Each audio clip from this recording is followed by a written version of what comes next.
Knock at the Cabin. I was not excited about this movie.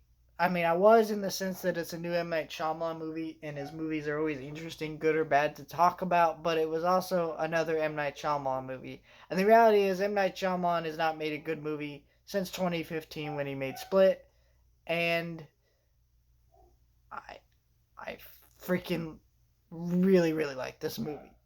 And I'm very shocked about that.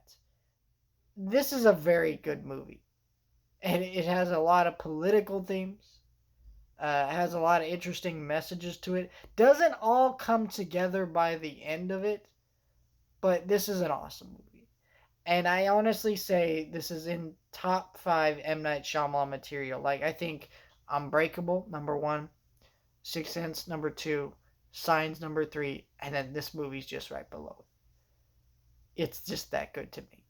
I was very shocked by this. This is one of his best movies.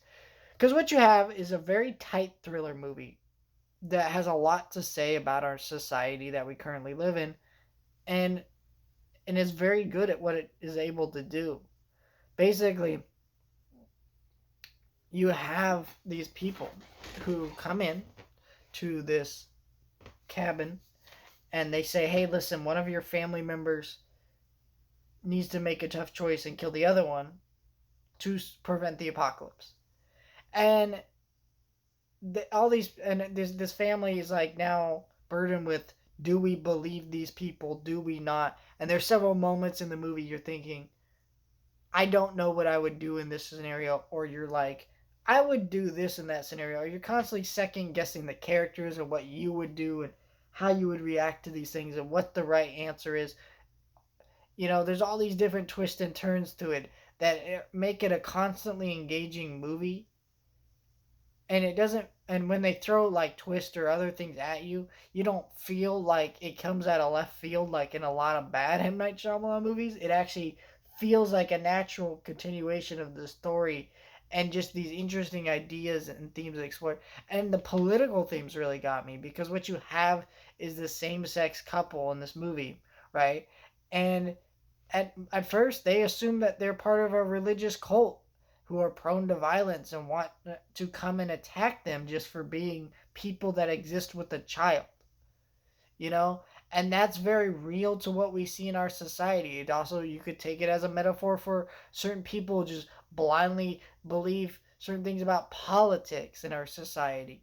And like, that leads them to commit violence. All these different layers and themes that M. Night Shyamalan was clearly exploring very well in this film, that made me really second guess him as a writer and go, wow, I did not expect this from you. There's beautiful moments of cinematography. Dave Bautista is really good in this movie as his character. He was a very standout because, like, Rupert Grint was good in this movie, but like everybody, there's four people in this movie that come into this cabin, and none of them are really as memorable or strong as Dave Bautista's character. The rest of them just didn't really weren't that memorable, and I feel like they could have done a little bit more and got some stronger actors to kind of portray those parts. But they were all right. Um, and yeah, I think that was great. A lot of the performances were really good in this film, though, and I was very, especially the child actress, which I was very shocked by, because like M. Night Shyamalan's last movie did Old has some pretty awful performances in it from the child actors, and this one does a lot better of that. So when I got to this movie, I was like, wow, I actually think this little girl is gonna have a really good acting career ahead of her, because she's seen some horrible stuff. She's having to react about a lot of stuff very interestingly. Yeah, and I guess we're gonna get into my negatives, and I do want to go into spoilers, but I just want to briefly go over my negatives in a non-spoiler way before we really get into what's wrong with this movie. Even though I do really enjoy this movie and I think it's one of M. Night Shyamalan's best, and you definitely should watch it. I will warn you before I go into spoilers, so yeah, I'm warned. I really enjoyed the characters in the movie and their dilemma, but the subtlety is just gone. by the end of it.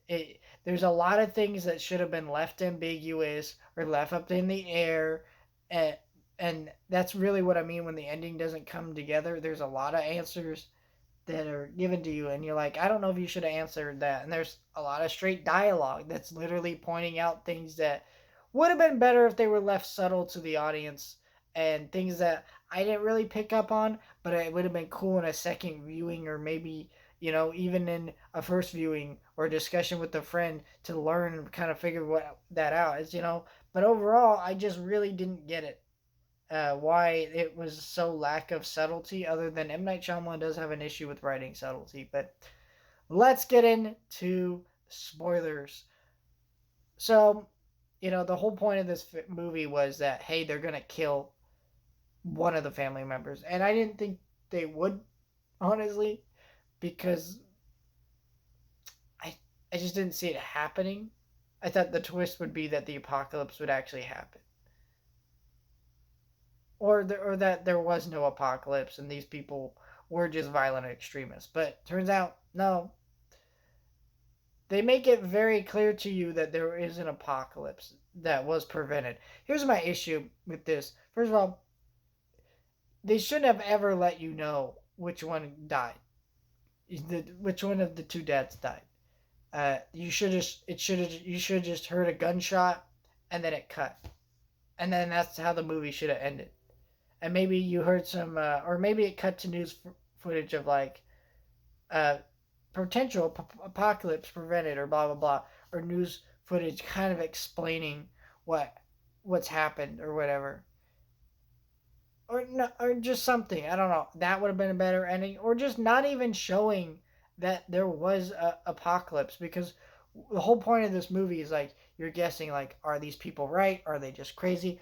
What is actually real? What's not? But now you just know, oh, they were right. Well, no, that's not what you want to know. You don't want to know they're right or not right. You want to leave some things for the audience to think about. Like all those political themes and messages I just mentioned, they're there in the movie. But once you just go, oh, there was an apocalypse, you don't. You leave the nuance out of it, and you don't really get what was going on a little bit. I thought this was a really solid movie, but there's just so much like crap of like they just did not leave enough to the audience is like own perception of the movie. I I would have been like cool to like say, hey, you know what? These dudes were probably violent extremists who just wanted these two to kill each other or something. I don't know. Or maybe they could have both died, or maybe it wouldn't even been one of them who died. I don't know. That would have been interesting. I think that's like there could have been so many possibilities. I really think it would have been an amazing ending if you just heard the gunshot and the gunshot left like someone dead, and you don't know which one of them died, and you don't know if there was a potential apocalypse avoided or any of that. You don't really know. You just leave it going, oh, yeah. But I think this movie was really great, and I think the representation of the gay dads was really neat, because not only were they shown as good parents that are very concerned over their child and their well-being, but also, them being gay actually majorly factors into the themes of the story. Again, these people literally assume that the reason that they're being targeted is because they're gay, and that's like leads into the political messaging I mentioned earlier. So it's an interesting movie that has a lot to say about our modern society, and I wonder how much of the recent couple years M. Night Shyamalan's been looking at and goes, I mean, not even just recent couple years. It's been going on for a while, but it seems like it's grown more so in the recent couple years. I think that's a really interesting idea, and I want to see what happens with these kind of things. I'm just like, all right, really, really solid movie.